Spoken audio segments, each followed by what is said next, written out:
Welcome back. Welcome to the TAE Time Podcast. How are you, beautiful people? How are you guys? Hope you've been good. Hope you've been taking care of yourselves. Hope you're up and at 'em, whatever the fuck that means, honestly. I got my flu jab yesterday, so a little bit tired. Not tired, but like weak kind of thing. If you get me, you get me. If you don't, you don't. It is what it is. We move on with our lives. How about you? How's things? Not too bad.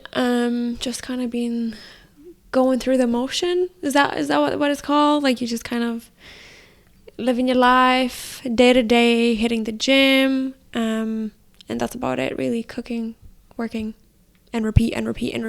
We haven't even gone out this year.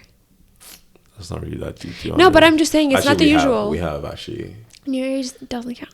No, because it was the first. Okay, so fine. Well, since then we haven't, and it's not the norm actually. We actually go out a little bit more than that. I actually like this because I'm saving some money. So. You say this, but you're the going out person. I am the going out person, which says a lot because I'm happy because I'm saving money. Like it's only been 2 weeks of me not going out. I'm not dead yet, so this will probably be the longest stint of time I've actually probably not gone out for. Yeah. In God knows how long. Like 3 weeks, because actually, is it 3 weeks? No, it won't be 3 weeks. It won't get to be I would have to wait till this Sunday for it to be three complete full weeks. But we're going on Friday, but it doesn't really matter because it's still 3 weeks to me. So that's the longest stint of time I haven't gone out for, which sounds kind of degenerate to be honest when you think about it. But it is what it is. It's like I go out all the time. This is so weird for me. Yeah. Anyways, without further ado, I want to jump into today's topic because it'll be a long one, it'll be a heated one, and hopefully not heated, hopefully an interesting one for you guys. So we came across a YouTube video that was kind of discussing masculinity. Well, we didn't come across it. It was already, like, if any of you guys have seen it, it's like the Vice did this thing with I saw a TikTok of it. A TikTok. Well, good for you. I saw the actual YouTube video and I was like, you know what, I want to watch this. I want to watch this because I'm educated in the So it was just recommended to you. Irrelevant. I saw a TikTok. He saw the YouTube. We sat down, watched it together. Boohoo. That's how the topic came across today. And obviously, there's a huge discussion online on masculinity, femininity, this whole war between the genders the genders. No, it's more like just war of the ideologies, genders. I guess. It's a war of the genders. So I have a couple of statements that I kind of grabbed from TikToks and from the video and from myself that I really want to ask Farouk, and obviously if you want to ask me any questions back you can do that. But starting off light, maybe not so light, but this is a quote that Steve Harvey said, and he said, "If he can't buy you a plate of food, how do you think he can take care of a family?" What is your take on that? I think that's very, I don't know. Honestly, like that statement it's just dumb. I'm just gonna go out and say it's just dumb. Like it makes no sense. Why? Right? It's because it's like, once again, are we attaining someone's worth by whether they're taking you out to a nice meal or not, like, or taking you out to a meal, period, because it's a plate of food. Obviously, like, anyone can buy you a plate of food, let's be honest. But someone being able to buy you a plate of food does not mean necessarily that they can take care of your family. Those are two completely different things. They're not one and the same. It's one of those things that, like, it's just jumping to conclusions. It's like, oh, because I can do X thing, I obviously can do Y, but that's not true. X does not lead to Y. You know, it's not one of those things. But if a man is fussing so much over something so small, is it not an indication that later on he will be even like more like that? Like, I don't believe in that at all. Like, some people just have principles, right? Some people have principles where it's kind of like the whole thing of like, okay, if it's the first date, I do not pay for the first date. It's something that I feel like we should split the bill. Not just because I can't afford it. Like, hell, this person could be multi-millionaire for all everything. But it's just the principle, like, I will never pay for the first date. I want it to be split because I want it to be like equal split of time and effort and everything, or whatever the hell, right? And that's the way they look at it. And just because they choose to do that doesn't mean that they cannot take care of her family, obviously. Like, if, once again, as I said, let's use an example of someone who has a very good salary, say they're making 6 figures a year, they can more than afford to take you out on a date, you know, pay for your plate. Okay, that rhymed. But and they can do that. But if it's out of principle, because they're like, I want us to share our monetary value, time equally, right? As in, like, you're losing the same amount of time, I'm losing the same amount of time, you're losing the same amount of money, I'm losing the same amount of money, just to see where it goes, and then we move from there. There's nothing wrong with that. That does not show you anything otherwise. That does not mean that they cannot provide for a family. They can obviously adequately provide for a family. But to me, when you say that, it tells me your principles, right? Because maybe me as a female, I'm actually looking for a provider, traditional kind of, not traditional, I'm saying that, you know, like loosely, but I'm looking for someone who will provide more financially while I do more of the household raising kids type thing, right? So then when you say, oh, well, we'll go 50-50, but then later on in life, you know, I can take care more financially, it doesn't really stand. How come? And that's perfectly fine if, like, a woman chooses to be in that position where she's like, I want it from the get-go. If I'm on the first date, I want you to be showing me what you're going to be doing in the future. But the same way that equally stands that the man can be like, well, no, because I don't know you. This is our first interaction together. I owe you nothing. I have no interest in giving you a plate because I don't know you. But after I have gone to know you, and then I can see that you're a potential partner, XYZ, I am more than happy in financially contributing that way in which you wish. But that's only if you're willing to give me the chance. If you're not, that's on you. You go your way, I go my way. If so, then we can continue on, obviously. Like, because I think it's one of these things that people expect. Like, once again, I do understand the whole idea of, like, pay for the first day, whatever, okay? But the thing is, like, if someone doesn't want to, there's nothing inclined to them to have to, because, like, let's be honest, you don't know each other. Like, well, I disagree, because I would argue that before you go on a date with someone, you've had some sort of conversation, you've had some sort of knowing each other that got you interested in getting to sit down and have a meal together. Yeah, absolutely. But once again, we also don't know 100% the situation of, like, you don't know that, like, talking online is not the same as meeting someone in real life. No, it's not the same, but like, something must have got you interested in getting to meet up and have a meal together, right? Most of the time it's superficial. Like, it's like you said, you see, like, a picture, like, whether it's, like, through a dating app or something like that. It's not like you met each other. Like, it's very rare, and, like, nowadays, that you've met each other and then you decide to go on a first date. It's usually through some kind of social media app, or something like dating app, and then you text each other for like maybe like a few days, and you're like, okay, let's go for a date. Or maybe even you text each other for a day or two, and then you just plan a date. Either way, like, there's so much, like, like, both male and females, quote unquote, catfish you. Let's say, because once again, it's pretty superficial. Like, you're going. What do you mean by that? Like, in the sense of, like, the way they look in real life is not the way they look on their dating profile. So you're talking about strictly on looks? No, I'm saying that's the superficial aspect. And then the person that could be talking to you, yes, they initially are, like, interesting enough to get your attention, but then when you're actually sitting down having whatever situation, let's say in this situation we're saying the meal, and you're conversating, you're like, this person actually so uninteresting to me. Like, actually real world because real world conversation is not the same as texting online, let's be honest, because texting online gives you that buffer time to think about what you're going to say, right? In real life, when you're talking to someone, you're going back and forth. It's a discussion the same way we're having a discussion here, back and forth. It's on the responses and so on and so forth. But would you not argue that because a person gets more time to think, that is more of how they truly feel, rather than saying something because they're, kind of like on the spot? They can also just be saying things, like, the same way, like, guys can lead you on by saying things they think you want to hear. Women can also lead you on by saying things you think you want to hear. And if what am I even getting out of it? No, but I'm saying, like, if you have that buffer time, it allows you to do stuff like that. But that's the whole point of a date, is like, you meet someone in real life. Because let's be honest,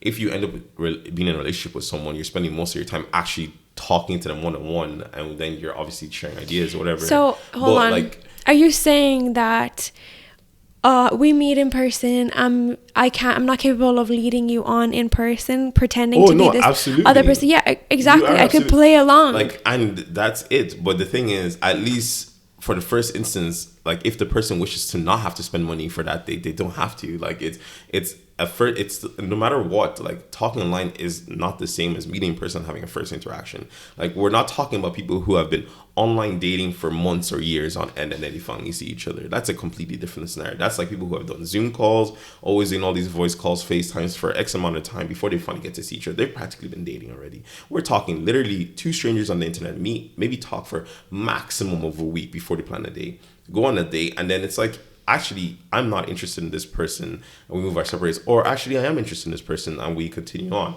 So, like, I don't think we should owe anyone anything for such a short period of time. Like, as I said before to you, if I was personally single, I would have no problem paying for the first date. Just because, but that's just due to the principles in which I was raised up in, right?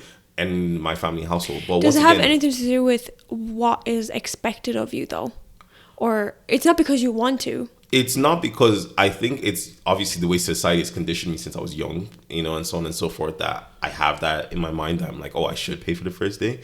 And it could come back to like quote unquote toxic masculinity, because I feel like less of a man if on the first day I'm not providing for the woman. Like, once again, these are things that society has ingrained into me. And that's why I said, like, for people who don't have maybe that mentality and don't have those set of principles and have a completely different set of principles, all power to them, because like, if anything, they're the ones who are truly freely thinking for themselves. They're like, well, no, I have no interest. And like, the way I always say is like, in a true equal world, like we're not even talking about like whether it's gender equality or sex equality, anything like that. We're talking about just pure like numbers game, right? Realistically, when you meet someone for the first time, go on a date for someone, to just make sure that everything is equal, just split the bill. It literally is easier, because then, as I've said, you're both wasting quote unquote the same amount of time, energy, financial situation, right? Like, I don't know, I don't even see it as like, a waste. I would see it as like just an opportunity to get to know each other. And also, I think it's like, for me, I'm of the belief that it's whoever asks to go on a date that should pay. I find it awkward splitting a bill with a friend. I'm like, I'll cover it, you cover me next time, or Revolut me, like, let's, whatever. But that's friend, that's someone you know. But if it's a stranger, I think I'm even more likely, like if I'm asking them, I'm more likely to just be like, yeah, I'll pay this time, whatever. And especially if at the end the date went well, it gives the opportunity for the other person to be like, oh, I'll take you out next time, or something like that. Yeah, which is also a completely valid point. But at the same time, it's like one of those things that let's talk about the whole asking thing, right? Let's be honest, in most scenarios, it's on to the guy to ask. Like, it's kind of seen as the quote unquote masculine thing to do, as in like, the woman is going to be like, why hasn't he asked me out on a date yet? Blah, de, blah, de, blah. Like, the idea is he's meant to take the first step because it's seen as attractive and masculine, right? That's what it's perceived in society. So it's always going to be on to the man to ask. So okay, that's what I'm saying. What I mean is, like, in majority of the cases, it's on to the man to ask for the first date. So which means that in 90% of the scenarios, or whatever the percentage is, it's going to be the man asking for the first date. Which means in that scenario, it would be the man that has to pay. Let's take a guy who is now in that scenario where he is majority of the person asking for the dates, and let's say statistically, after a majority of his first dates, it just do not go well. Like, whether it's he feels like he's just being financially taken advantage of. Maybe he's the problem. Maybe he's not interesting. Maybe absolutely agree with you. Couldn't be not interested, but I'm talking about them, because this is all. And at the end of the day, this all comes to emotions and how the person perceives things. They feel like they're financially being taken advantage of by all these women in their lives. They're like, all these women just go and get meals out of me, and then they'd never talk to me ever again. Let me tell you right now, if a woman was feeling the vibe, she would want to see you again. Absolutely agree with you, but once again, we're talking about this person's perspective. Truly, their perspective is that I'm being taken advantage of. So this person now goes like, okay, to make myself feel less shitty about these situations and feel more negative about the women afterwards, I'm going to just take a policy in which I wish to split the bill every time I go, because at least that way, if it just doesn't work out for whatever reason, because quote unquote, as we've said, this guy's a boring person, whatever it is, he's not going to feel taken advantage of. He's not going to feel negative towards these women. He's going to be like, okay, it was an investment didn't work out, I move on with my life. But at least we both equally split the bill. I think there's nothing wrong with that. I think if a man is struggling to cover for a plate of food, he should just not only reevaluate himself and what he's doing, but he should decide on a different type of date, take a girl out for, go out for a walk in the park, let's have coffee. Like, if you're struggling to even cover coffee, I'm a little bit like, oh, what are you doing? But once again, like, just change your ways. If you're at the point where you're struggling so much and you're feeling like you're being taken advantage of, just change your ways in which you date. But once again, like, this person might not be struggling financially, right? They just feel taken advantage of. That's the difference. There's a difference between being not able to pay for a date and choosing to not want to pay for a date because you feel like you're being taken advantage of. So if you feel like every woman in which you go on a date with is literally just going on a date with you just to get a free meal out of you, nothing can ever change that. No one can change your perspective on that because it's a completely personal viewpoint and perspective. That is why for someone in that scenario, it is most optimal for them to split the bill. So let me then ask you right now, this same guy, right? He finds a girl that he likes and he keeps seeing, and now they've been on 10 dates. And is he expecting her to sell half everything every single day? No, absolutely. That person who is like once again, we've talked, the root cause isn't that this person is paying for every date. No, the issue they feel is that they go on these many dates with these many women and nothing ever comes out of it. No second date ever comes out of it. So they feel like they're just being taken advantage of. Right, we're at a different point now. Who's having 10 dates, he's never going to feel like that because he's obviously having a good time with this woman. She's reciprocating and enjoying that's the not situation. my question. My question was, do they continue splitting the bill for the entire duration of dating or not? Well, that depends on each person's unique scenario, whether the woman is comfortable with that, whether he's comfortable with that, whatever they decide, it's on to the person. That's why I said... What would you do? I would just pay. Like, once again, that's just how I've been raised by society or so on and so forth. But obviously, there's some points I'm like, oh yeah, like, I'm never going to lie. I don't think there's a single person in this world that when someone takes the bill for you, it feels nice. Like, there are times in which you pay for me and I'm like, oh, that's great. And I really like it because, like, obviously, because it shows the other person cares. There's obviously, like, if you're just like, there are some people who will never care. Like, as in, like, but could it be that the person showing that they care in other ways? Maybe, like, say, they invite over and they cook you a meal. I think buying everything. No, that's what I was saying. As I'm about to say is, like, obviously there are scenarios in which, like, it doesn't, like, there are people who pay for dates, but then, like, the woman reciprocates in other ways in which that the person takes care of, and there's nothing. That's why I said, like, obviously, like, it all depends on every person's unique scenario. Like, in the end of the day, on how you choose to do it. The only issue is people having a problem with, oh, this guy chooses to split the bill on the first date, he's a bozo. That's completely untrue and a very toxic ideology, in my personal opinion. I think it just kind of... It's a little highlight into what he was probably like. I don't believe later so, down the line. I think it stems from a place of entitlement on the other person to feel that this person has to pay for it, and if they don't, it says something about them. No, they don't have to, but, like, I could ask you out on a date and then I'll be paying. I'll fully expect me to pay. And yeah, which is perfectly fine because that says a lot about your character, because you're saying that, oh, I'm the person who initiated this, I want to pay, right? That says whatever about you. But once again, in a scenario in which the guy says, like, hey, I am, like, let's say it says before me, like, hey, we're going to go to date. Do you have any problems with, like, splitting the bill or something? Right? Like, that's just, I like to split the bill on the first dates, XYZ. If you instantly think that guy's a bozo because he said that, literally from the get-go stating his principle, that shows, to me personally, a sense of entitlement, because I could never see a woman asking me, being like, hey, on the first date, do you mind if we split the bill? And I'd be like, wow, so you're a brokey. No, that makes no sense. Like, it's... What you mean? Like, as in, it's so... Like, if I was to think that she was, like, oh, it says a lot about her... Well, she's offering to pay half your bill. Like, once again, why does this have to do anything with gender? Like, this... We should always look at this from a point of clear cut...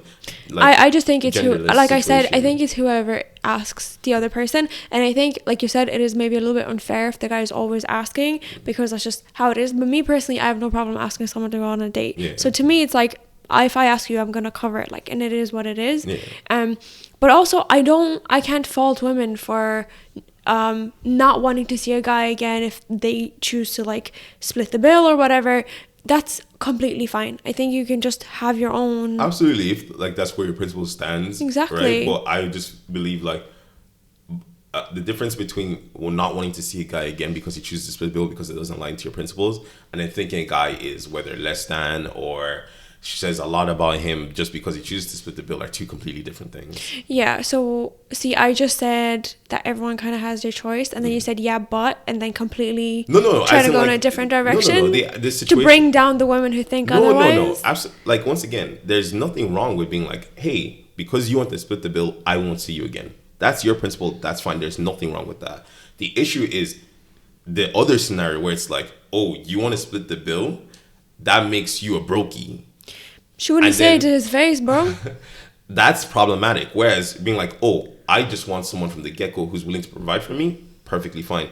You brokey because you want to split the bill, two different things. Like, women don't really do that. No, but I'm just saying. They talk to their friends like that. They tell their friends how it went. But that's pretty toxic, like, no, it isn't. You're completely in the right to share how your experience was, right? Yeah. And if I'm sitting down with a girlfriend and she's like, oh my God, he like wanted to go halves, I'd be like, how'd you feel about that? And then she's like, I hate it. I just want someone who can, like, you know, provide for me straight from the get-go. And I'd be like, yeah, you know what? And that is fine. Okay. But we just said, like, putting the other scenario is putting someone down, being like, oh my God, girl, can you believe you want to split the bill with me? He's such a brokey. Yeah, she's a lot. Listen to me right now. Even the amount of guys that I've heard and how they speak about women like they're absolute objects. Once again, this is nothing. This is problematic nothing. On both sides. Yes, like, and it is. Why are we fighting fire with fire? Why are we taking shots with shots? We should be trying to improve, I'm just not saying, trying to take each other down. Like, they can think whatever they want. Like, if that scenario where like they don't, like, someone wants to split a bill or they don't want to pay, that gives someone the impression that, oh, that person is like a brokey, I don't want to see them again. That's just their opinion of you. Absolutely. Like, it is what it is. Like, you can't tell someone to have a different opinion of you. It's just, I just find that it's just, whether male or female, bringing other people down for your beliefs is wrong. I feel like that's toxic. That's very toxic. I feel like women have been dealing with that their whole lives because of men. And I feel like it makes no sense for us to be, once again, this is fighting fire with fire. It makes no because sense. You're just asking for women to back down and sit down in their corner. The idea is men should also not be like that. And women right, so teach your own men. Like, don't tell the women how to feel. You sit down with your men and be like, hey guys, maybe we shouldn't talk like this about women. Instead of, coming here and being like, well, women shouldn't do this. They shouldn't fight fire with fire. You tell your men how to behave. On both sides. And men and women are toxic. And I think that's something I will always stand at. The human race as a whole is just shitty to each other, both, no matter what it is. And that's the problem, because everyone likes to fight fire with fire. Everyone likes to take shots at each other without ever, like, you can have your own principles without putting other people's down. It's the same when it comes to religion, same comes to anything in life. When it comes to race issues, everyone loves to fucking up one something and put down another thing, and that's problematic. And if we want to ever get past this scenario, we have to try to not be problematic. Right. That's all I'm trying to say. You sit down your men and teach them their lessons. Yeah, okay. Anyways, you mentioned briefly, how you were raised, and I wanted to touch on that. Do you feel like growing up in a Nigerian household kind of shaped your perception of masculinity? Yeah, absolutely. Like, African, like, ideology and stuff is very, and Nigerian specifically is very rooted in like male female roles kind of thing, and definitely like I did grow up in a household where my dad like pretty much took care of majority of things financially, like, and stuff like that. Like, he was always the head of the house, quote unquote, like, literally heard that term so many times in my life, so many things like that.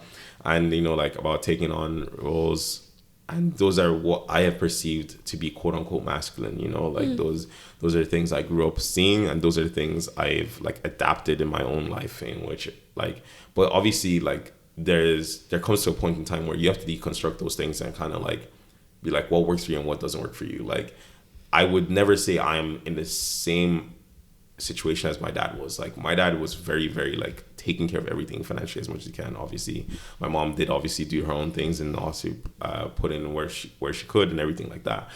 And like, they both did a lot, but I would never say I would want to be like my dad, the way in a situation where he put everything. Because I do feel like myself personally, like, yes, there is, as much as I do want to take care of someone, I need to take care of someone within the means in which I have, in the sense of like, I will never go up and above for someone financially when I don't have that money, right? Mm-hmm. Like, there was this trend I saw, this funny trend I saw on TikTok of like, oh, like when I really love a woman, I just want to go in debt for her.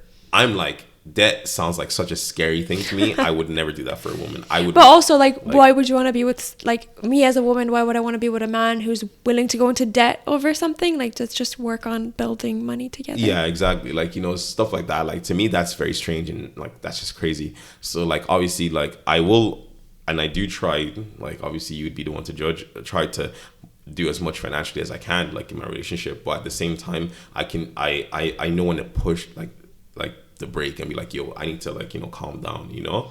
And it is something, like, especially like when I think that is a problem I did have when we first started dating. I was very, like, always buying new stuff and always, like, kind of doing all those things, kind of like, and like, even though I didn't really, like, have all this money, I was just spending all this fucking money on you, and I was like, what the fuck am I doing? But as I grew up, and even when I started getting more money, I started realizing I still, like, get Nicoleta stuff, but, like, I still realize, like, yo, I need to calm down because there are other things I have to do in my life that I have to prioritize as much as I have to prioritize her. I'm gonna disagree. So, I think your spending obviously has gotten more on me over time, and a lot more frequent than it was back in the day. Obviously, we didn't have, you know, money. We were students, kids back in the day, and I think you still spend a lot more money on me than you, like, think that you do. And I, you know, I heard someone once say, like, I told them that you got me a Dior lip oil, right? And this guy said, what? Like, you're just saying that like it's nothing and, like, stuff like that. And I'm like, the point isn't that it was a Dior lip oil. The point was that you wanted to get me something for me, and if that was in your financial means, then you were able to get me something that I wanted, right? And back in the day, I wouldn't have left you because you couldn't afford a Dior lip oil, you know. You would have gotten me a cute little Fanta chapstick. And like, I think just over the years, you're still spending the same amount, and despite how tight you are with money, you know, you're someone who kind of cares about long-term investment and using the money for the future and stuff like that. So at the same time, I'm really grateful that you have your head on your shoulders, but I don't feel like I'm deprived of things. There's a lot of, you know, things that you do, and, like, you show that you care for me, that are really important to me, because I definitely like when someone, like, takes care of me financially, because I feel like I'm more of a traditional type of role. I like taking that on. So I definitely like that, and I don't think it's less now. Yeah, well, as in percentage wise, well, actually no. Well, I don't know. Anyway, I like to think my head it's less. It makes me feel sleep better at night. So, but yeah, no. Those, I don't think it's a bad thing. You're saying it's like obviously no, but negative. Like, yeah, those are things kind of like inherited, like, from my father, and, like, things I've seen in my life, obviously, because, like, Nigeria is very, like, traditional masculine feminine roles kind of thing, you know, like, whereas those lines are kind of getting blurred a little bit more in the Western world and in today's day and age, as they should. But, like, obviously, like, growing up for me, traditionally, that was how it was. But then, so how did, you know, today's kind of changes on what masculinity means, how do you think that impacted you growing up? Well, definitely, like, I think for me, I've always been lucky that I've been very much of a free thinker of myself. Like, I never really subscribe to any one thing. I always like to see both sides, like, and people hate me for that because, like, don't get me wrong, I'm not the fucking every single time, well, devil's advocate guy. I know someone like that. I'm not like that, but there are always times I always try to look at both things from both perspectives, and because of that, I think it's allowed me to be in a situation where I'm like, I've never fully subscribed to the whole idea of toxic masculinity stuff. Like, as I've never, like, fully delved into that, like, side of the thing of being like, women are objects, women are XYZ, women are this, men should be like this, men should be like that. I agree that there are traits in which, like, I carry heavy, like, kind of like the whole guys shouldn't be emotional thing. That's a very big thing for me. Like, once again, I think guys should be able to express their emotions completely. I, though, do not act upon that, is what I mean. So I believe other men should be able to express their emotions without fear of being judged, fear of being anything. But I find myself that I cannot do that. I cannot be an emotional person. I find it very hard to be emotional. Why? What do you think that is? Once again, it just stems from growing up, society, so on and so forth, right? You know, and do you think that your inability to show emotion is kind of not helping you understand emotions as well when it comes to the you know, like, say me? No, I fully believe I'm completely able to process other people's emotion. Whether, like, because, like, once again, as I said, because I don't do it doesn't mean I can't process it. Like, I can process it and whatever. Like, it's just a situation of, like, I find it, like, obviously the closer you are to me, the more I'm like, I like, I will help be there, but at the same time, like there's sometimes that we need to like just like remove our emotions and just be logical, right? And like those are the times where I'm trying to help the person, but maybe it's not helping the way they need me to help. Okay, and that stems from the fact that I find it hard to be an emotional person. That's just how I know I've heard a lot of women say that, oh, when I go to my husband with a problem and he gives me a solution, and I'm like, what are you doing? I didn't ask for this, you know. And I think I've heard that a lot of men try to look for solutions when it comes to questions or whatever, and a lot of the times women just need an opportunity to vent and just be listened to, but not a solution, right? Do you think you would fall into that category as well? Yeah, I would absolutely say I do, probably, like, because I do feel like if there's a problem, you should just solve it. Like, obviously, there's no point in leaving it as a problem. But obviously, like, I have learned that, like, sometimes Nicoleta just wants to rant, and I'll just like listen in, you know. But at the same time, it's just part of my character. I'm like, yeah, like if there's a problem, like I'm literally a software engineer, guys. Like that's solving problems is literally my job. Like I'm just like if there's a problem, just solve it, you know. And that has to do once again with how the environment I grew up in.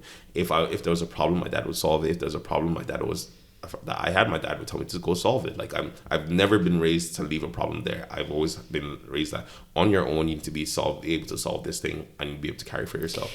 Like yeah, and I see that. It's just that sometimes when I come to you with some things, I'm like, how did he even come up with the solution? This didn't even require a solution. I was just venting about like the weather or something. I'm like, oh my god, it's so cold, and it's like, well, put something warm on, turn the heater on. It's like, no, I just want to vent. Yeah, no, absolutely. And like this all stems once again back to the whole thing of like the way you're raised like matters a lot. Like I have been fully raised to be someone who is like super self-sufficient. Like my dad has always raised me to be self-sufficient. He's like, you should never have to rely on anyone for anything. You should never borrow money from anyone. You should never have to do any of this, any of that, right? That you should be able to do everything by yourself. And because that's how he was raised, and that's what he literally did. Like my dad's like 50 something years old now, and he has literally been able to solve pretty much every problem he's ever had like by himself, and only needed a few people in certain times of his life to like help him. And that's the way I grew up, and the way I've like if I had problems, I'd always solve them myself, whether it was emotional problems or actual, you know, school or whatever it is. So like, and that has shaped my view of masculinity for myself. But because I live in a world where I have seen other things and seen better, I also understand that just because that's what works for me doesn't mean that's what works for everyone. Like, do you think that your inability to show emotion has any negative impact on you? No, I generally don't think it is. Like, I feel like if I didn't tell people, I don't think they would know, because I'm very good at communicating with people. You're very surface level though. Yeah, well, no, because like even with my friends, I'm very like deep in with them. I can have deep talks with them, right, and all that thing. Because once again, I don't believe your ability to process things for yourself emotionally. Hang on, because going deep into things isn't emotional things. No, as in like be able to discuss emotional things does not require you to be an emotional person. I like, once again, emotions is something everyone has. Like, it's being able to just look at it something from an empathetic point of view. Like, I'm able to have an empathetic conversations and emotional conversations with my friends without me doing it for myself. Like, those are two completely different scenarios. Like, being able to process something for yourself emotionally and being able to process something for someone else emotionally are two completely different things. And that's why it's like, I feel like I'm equipped to do both, like, because I do both. I've been doing both. Like, I'm 25 years old. Like, I've been doing this for God knows how long. Okay. And like, my friends like have come to me in their emotional times of needs, and I have been there for them. No, absolutely. Without ever me having to ever do that for myself. I asked the impact it has on you, not on your abilities to listen to others, because what I've noticed with you is sometimes you don't communicate emotions or like how you feel, but there's one emotion that you will show, and that's anger, and it usually comes after a while, so it's almost like it builds up over time, and then it's like a burst of kind of like anger, right? And regardless of what it is and what is bottling you up, but I do feel like if you kind of had increments where it's like, oh, I'm feeling like sad, I'm feeling lonely, and you were able to communicate those, maybe there wouldn't be kind of like any, you know, anger moments as strong as they are. Yeah, I get you, but I don't know. I feel like it's literally one of those things, like, we learn and grow every day. Like, and we do what works. Like I like obviously I do the way I work is I do what works for me, like what I've been working. Like obviously I try and improve, do whatever, and if I feel like something does, if I try something and I feel like it doesn't work for me, I just throw it away. I'm like, there's no need for me to do that.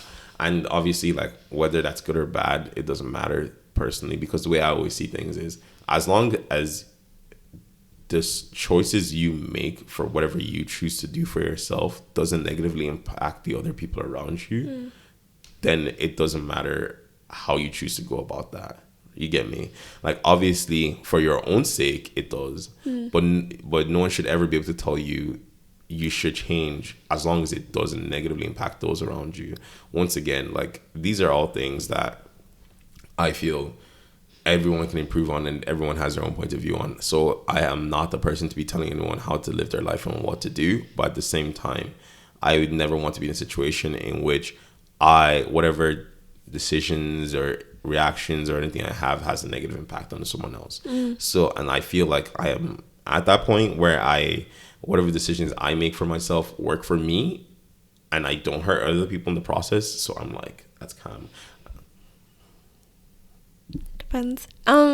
Anyways, the next question I have for you: do you think that leadership is part of being masculine?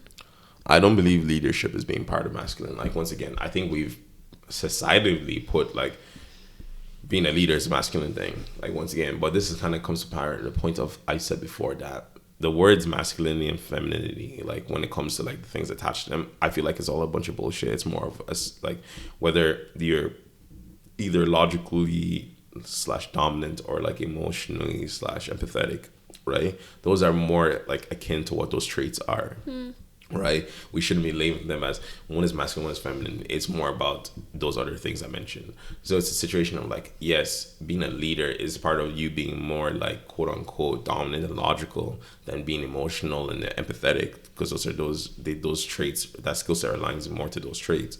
So, and both male and females, or whatever, whether you're non-binary, whatever gender you subscribe to, everyone's capable of doing that, right? Like, and instead of having the whole masculine femininity, it's just like these are traits and people have these traits. Some people have leadership traits, some people don't. Some people are a good team, like, you know, working in a team and collaborating. Some people aren't.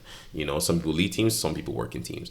And these are all things that different people have, no matter what gender they are. And it shouldn't be subscribed to whether it's masculine or feminine. It's just something that quote unquote someone should have, you know, like obviously growing up and like in my household, the whole idea is like a man should be a leader. Like I should be a leader. I should be able to lead people. And that's it's a skill set that I've grown to have, but that's because I believe it's just a skill set that's useful to have regardless of whether gender you have. Like I would want my daughter to have leadership traits, because that's what gets you far in life. That's exactly what I wanted to say as well. Like you should be able to take leadership, you know, a leadership role in different scenarios, especially that you know, you're like, I'm confident about this, I know what I'm talking about, I can do this.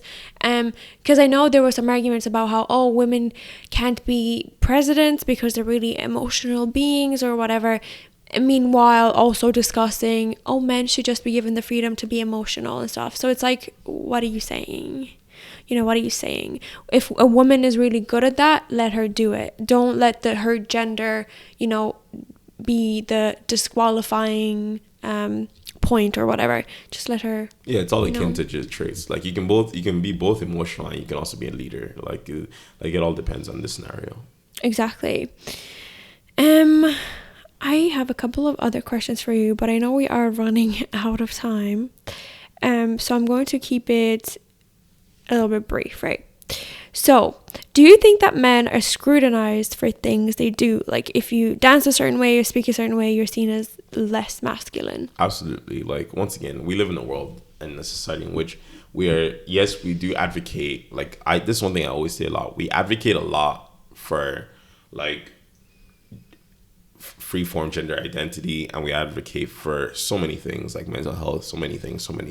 We advocate for a lot of things, but we actually don't put those things to practice. Like I've been in many scenarios in which I have seen women who are more than happy to advocate for like men being emotional, blah, blah, blah, blah, blah. But the moment a man does something that is emotional or shows quote unquote weakness or whatever, they're very quick to judge right? And it's just people in general, not just women, men as well. And they're very quick to judge this person for that, which is very different from like what you're saying. Obviously, actions speak louder than words, and that's the thing. Is like, I think yes, we try to advocate for things, but putting into practice is what we're really bad at. I feel like we don't actually have enough people allowing men to be more quote unquote weak, like whether they're soft or whatever it is, you know. And I think like it's gonna take time for those things that we advocate to come true, or it's just gonna end up being like continuous where people are advocating for it, but in reality they want the opposite of what they're saying. And that kind of comes from the idea of like you have a lot of those, you know, quote unquote nice guys going like, oh my god, women say they want a nice guy or whatever, blah blah blah, but they're not really nice guys, they're just weirdos, incels. Well, like it's like men won't, but there's some truth to it where it's like women are saying they want nice guys, like guys who are gonna be nice to them, quote unquote, but then they end up with like dickheads or whatever the fuck, you know, like whatever you want. But like that's not necessarily true. But at the same time, in this situations that it does happen, it's like someone is advocating for one thing, but they're doing another thing, and that's where the problem lies. I agree. I think some examples that I've seen is like of men kind of almost looking for a mom, you know, to do everything for them and, you know, cook for them, clean for them, you know, clean up after them, put their clothes in the laundry basket, stuff like that. So it's like, if you're not a fully functioning adult, you probably shouldn't be in a relationship anyway. But a lot of men look for something like that. They get someone like that. And when she then expects him to take financial responsibility, they're like, oh, you expect me to do that? Oh, but you expect all of this from me? Like, hold on, like, what's going on? You know, let's talk about it. Because if I'm taking on a lot of the household responsibility and I'm also working 9 to 5 like you are, I'm automatically doing more than you. So I would expect like some sort of trade-off happening there. Absolutely. Like it should be something that you trade off equally. Like if you're gonna, once again, it all depends on like, that's why it's very key to discuss with your partner or future partner, potential partner, whatever, like what you guys want out of your relationship. Like there's no point in you coming thinking you're going to get X and they're thinking you're going to get Y, and then you find out, wait, you want Y? Well, I wanted X. Wait, you want X? I wanted Y. Like it makes no sense. Put out what you want in a partner and see if it's compatible. Communicate it. Yeah. And if it doesn't, just break it. There's no point. You have so much time in this world. Don't waste it. I completely agree with you. That's all the questions I had for you. Do you have any for me? Yeah, we do, but sure. We are going to do an episode probably on... I meant on masculinity. All right, yeah. Do you have any masculinity questions? What do you perceive a masculine man as? For me personally, I definitely like someone who I can rely on in taking charge of things, and the whole like leadership thing, that is pretty nice, you know, when someone can just be like lead. But I also appreciate a man who's fully capable to stand back and let me take a leadership role and let me do things, and also like help me evolve in the world, which is kind of like what I felt like you did with me. You helped me, you know, stand up for myself as a person, even though they're more like masculine traits, but it's someone who can help me build my character and is also open to, you know, learning to take on some feminine, you know, traits. I think that's, you know, really attractive. Someone who can like try to do both and try to understand both. In terms of like, finances and stuff, I do like to be taken care of financially, but I also like, I am working a full-time job, so it's not going to ever be 100% because I'm not the type of person, but like I do like taking the household responsibilities while, you know, being taken care of financially or whatever. So that's kind of my... And then would you say you have like ideologies in which you would perceive as toxic, like that you've grown up with, that maybe you expect this or don't expect this from men to be doing or should be doing, and like obviously like it's just has to be with the way you've grown up and been conditioned? I think I grew up in a pretty traditional household to a certain point, but honestly, like my mom has always been working. My mom has always been working and doing household stuff. And over the years, my mom's fully become independent, you know, like being able to take care of me, her, like, you know, the household, whilst also taking care of her family back home. So she's always taught me to, you know, stand up for myself, have my own things, go my way through life. But that hasn't really made me expect like a man to not take care of me, if that makes sense. Like, I know, like, I feel like people like to be, you know, taken care of, whether you're a man or like a woman, whatever. It's just that, like, you know, just because she did that doesn't mean like I have to do that by myself in life. I think we can be a unit and work together towards something. It's just maybe she was unfortunate to not have that, but that doesn't mean it's not something she wouldn't have wanted to, right? Yeah. I think it's just a lot of traditional relationships, you're stuck in them because society will see you as XYZ if you leave, whatever. So that's, you know, that's time wasted. But I still think that I'm able to do that by myself, and I do want to have a unit where we could work together towards goals. Yeah. And then do you believe, like, maybe quote unquote as they say, quote unquote, the lack of a masculine figure in your life ever negatively impacted you? Or do you think because your mom was both the masculine and the feminine figure in your life, that was more than enough? Or like, do you also, or even further down that point, do you believe that children require both a masculine and a feminine figure in their lives? I think these are definitely questions to be taken to the next episode, because there's a lot to say on this. But I will say I don't feel like I was deprived of a masculine figure in my life. I think my mom was very capable of teaching me both. Like, as long as I can, you know, be self-sufficient by myself, it's kind of teaching you how to do both in this day and age.